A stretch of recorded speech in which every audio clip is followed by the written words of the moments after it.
Iranian cities had defied Iraqi encirclement years before. Yet Iran itself had failed to learn that lesson, and this was the closest they got.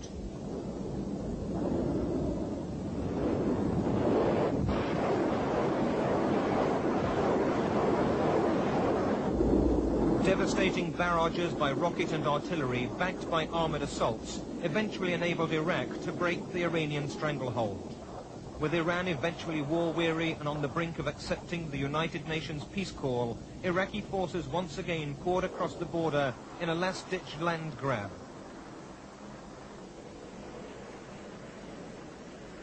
Although the war had failed to produce a clear victor, Iraq's supreme leader Saddam Hussein contrived to convince his people that they had won despite failing in all his war aims.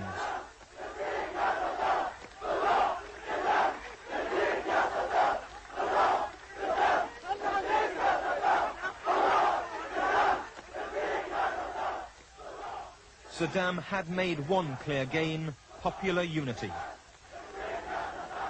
On the banks of the war-torn Shatt al-Arab waterway, statues of 99 of Saddam's fallen commanders point accusingly at Iran, glossing over the fact that it was Iraq which opened hostilities. Grandiose monuments like Baghdad's Arch of Swords were erected to celebrate Saddam's triumph over the hated Persians, complete with its cascade of helmets from the battlefields. Iraq ended the war with a standing army of awesome size, 1 million men under arms, 5 times as many as in 1980. They were armed with the latest rockets, tanks and artillery, but to pay for them, Iraq's economy had been mortgaged to the tune of nearly $100 billion.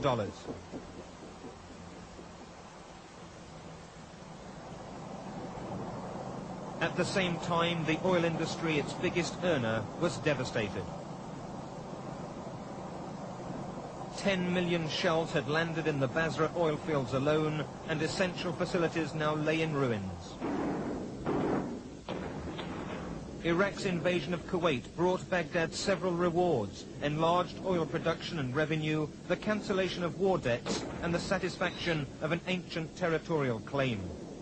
Though clearly threatened, the takeover still caught civilians by surprise, and they fled inland as the invaders poured onto Kuwait City's beaches. The vastly outnumbered Kuwaitis offered unexpectedly stiff resistance, but they were seriously outgunned and outnumbered as the Iraqi assault focused on the barracks of Kuwait's elite Royal Guard, centre of resistance beside the ruling Emir's palace.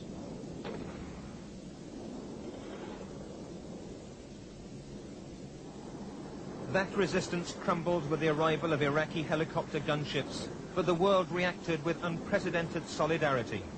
The United States aircraft carrier Independence spearheaded a huge multinational force gathered to police the Gulf and support the state next thought to be at risk, Saudi Arabia.